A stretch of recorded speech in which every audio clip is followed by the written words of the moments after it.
On a encore un camarade qui était inscrit sur le débat de ce matin, qui va intervenir. Ensuite, on aura Alain, je pense, qui va ramasser les discussions de ce matin. Et ensuite, on reprendra l'ordre du jour qu'on s'était fixé, que vous avez dans vos pochettes. À savoir qu'on a quand même 2 sujets à traiter cet après-midi. Les questions revendicatives et puis les aspects un petit peu, faire un point un petit peu de là où on en est par rapport au congrès de l'UCR. Donc voilà. Donc je donne la parole tout de suite à Aimé Jouon de la police. Continuité, pour nous, police, c'est pas possible. Hein, puisque la CGT police. Parlez pas du micro, Annie. Je parle dans le micro là, ouais, d'accord. Donc la CGT police ayant disparu, la continuité actif retraité est très très difficile. Nous survivons grâce aux policiers qui sont restés à la CGT de France. Mais bon, pour nous c'est très difficile puisqu'on n'a plus de moyens, on n'a plus de locaux ici, on n'a plus de logement et on n'a plus de finances. À propos des finances, par exemple, on avait 4 ans de retard de cotisation à Cogetise. Grâce à l'UCR, ça s'est arrangé, mais Cogetise ne pouvait encaisser que 2 ans, les 2 dernières années. Donc il y a quand même un défaut, quoi. Je crois que, d'ailleurs, ça a été signalé par d'autres intervenants, Cogetise et Cogiciel, il faudrait quand même revoir ça, parce que pour moi, ça fonctionne quand même assez mal. La continuité aussi dans le mental, le policier a toujours eu tendance à se considérer comme extraordinaire.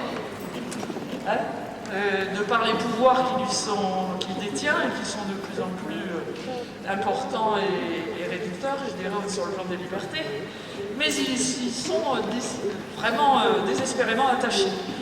Donc la retraite pour eux, c'est la fin du monde, quoi. Ils sont obligés de... voilà, c'est retour au réel, quoi. Ils l'ont oublié, le réel. Ils l'ont oublié et ils y sont aussi confrontés et de plus en plus, vous voyez que le malaise de la police, la souffrance au travail, c'est quand même très très prégnant chez nous. Donc, je dirais que c'est très très difficile chez nous de par justement l'évolution de la Fédé et puis tout ce qu'on rencontre sur le terrain, c'est très très difficile. Parce que bon, c'est un métier tellement difficile que on arrête, on en a marre. On décroche, et puis si on n'a pas la fibre syndicale, et puis bon, être CGT dans la police, déjà quand on est actif, c'est très difficile. Généralement, ceux qui viennent, c'est l'opportunisme, ils veulent la défense.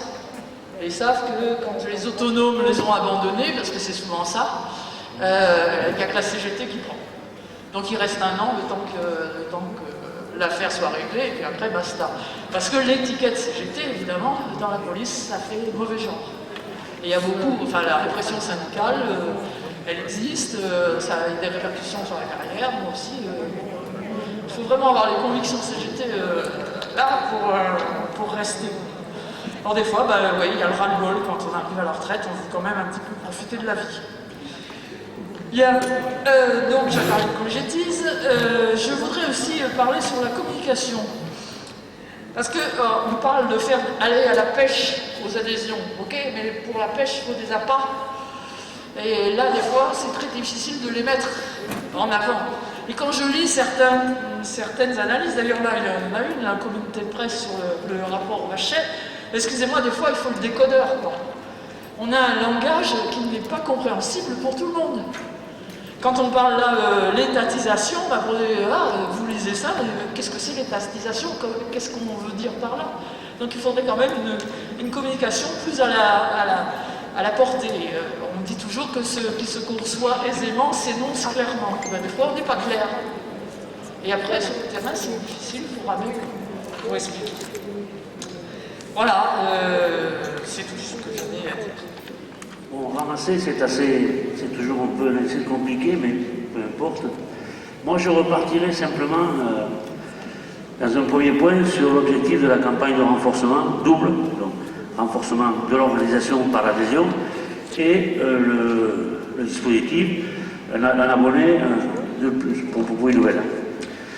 Alors d'abord, on part d'un questionnaire qui est d'ailleurs dans vos chemises, qui permet d'aborder le débat avec nos sections de retraités à partir d'un travail fait dans les USR avec l'aide, bien évidemment, des coopérants et des référents de l'UCR.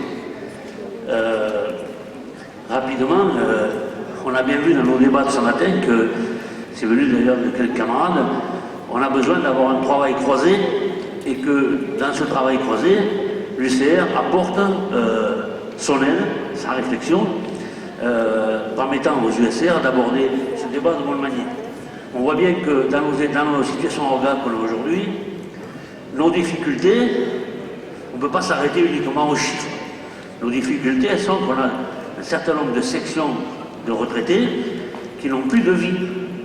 Donc, à partir de cet état des lieux qu'on va faire, ça nous permettra sûrement aussi d'identifier où se trouvent nos difficultés, de quelles ordres elles sont, et ensuite d'y apporter le nécessaire pour que le travail qui sera proposé et fait nous permette de syndiquer un certain nombre de retraités qu'on a laissés soit au bord de la route, parce que c'est aussi le cas quelquefois, soit des camarades qui n'ont jamais été syndiqués ou syndiqués ailleurs d'ailleurs.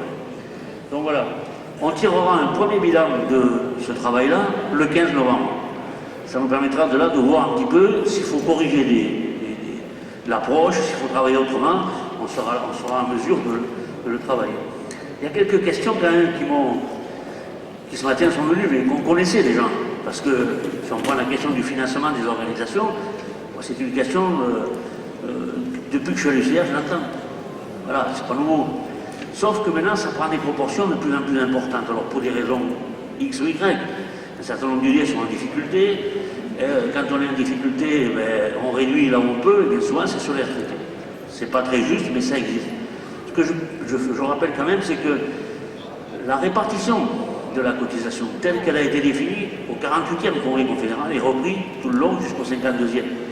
Elle ne relève pas de l'UCR, elle relève d'une discussion confédérale. C'est en ce sens qu'il est grand temps qu'on ait un échange sur le fond entre l'ensemble des organisations, c'est-à-dire l'UCR, la Confédération, les UD, peut-être. D'ailleurs, quand on a ce problème, on a régulé quelques problèmes, j'ai des camarades dans la salle qui le savent, on est passé au travers des UD pour régler ces problèmes-là, chaque fois.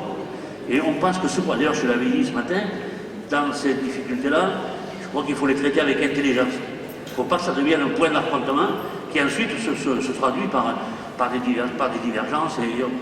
Donc, c'est d'ailleurs la raison pour laquelle, dans le document d'orientation du 12e Congrès confédéral de l'UCR, il y a ce paragraphe qui traite des questions de financement des organisations telles que les USR.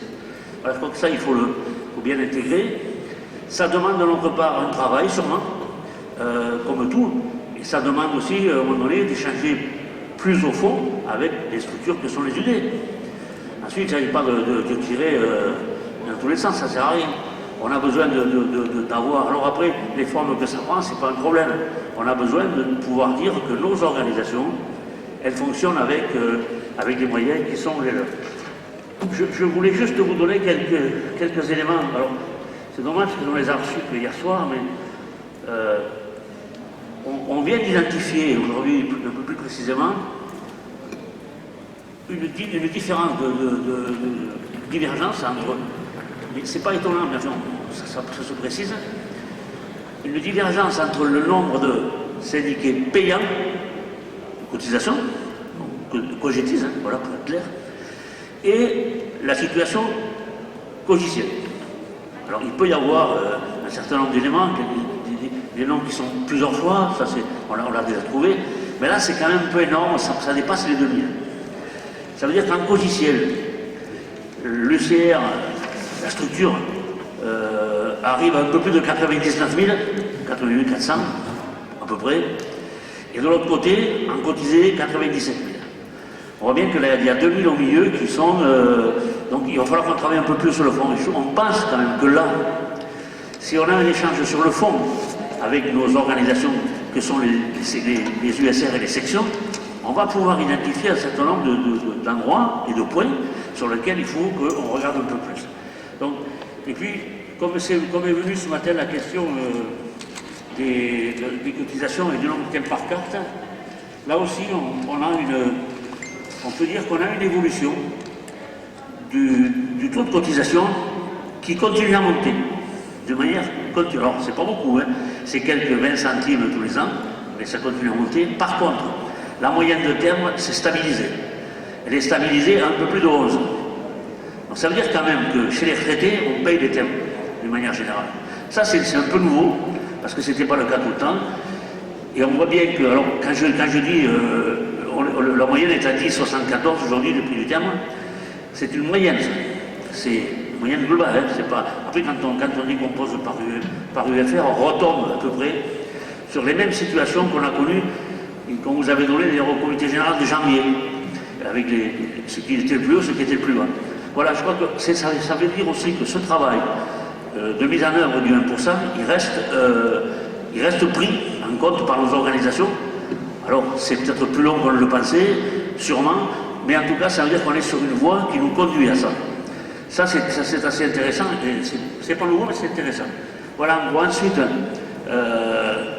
on a besoin, je reviens parce que c'est quand même le fil conducteur pour nous, c'est de travailler maintenant à partir des USR avec les sections. Parce que les difficultés, c'est dans les sections qu'on les a. Et donc, il faut qu'on puisse apporter, d'une manière ou d'une autre, on va voir comment on va faire, hein, quels moyens on mettra, il faudra qu'on adapte nos moyens. Mais je pense que c'est ça qu'il faut faire, c'est continuer à travailler, à aider nos sections, là où on peut le faire. Parce qu'on a des camarades qui sont un peu démunis. Alors, vous savez, on travaille avec des retraités quand même, hein, et c'est pas toujours évident pour des retraités d'utiliser le logiciel Cogietis, on voit bien que c'est un peu compliqué. Mais bon, ça va évoluer, ça aussi avec le temps, avec les générations qui arrivent. Donc, je reviens sur le point de départ, le travail qui nous incombe maintenant, c'est les uns et les autres, de travailler à ce que ce travail de connaissance,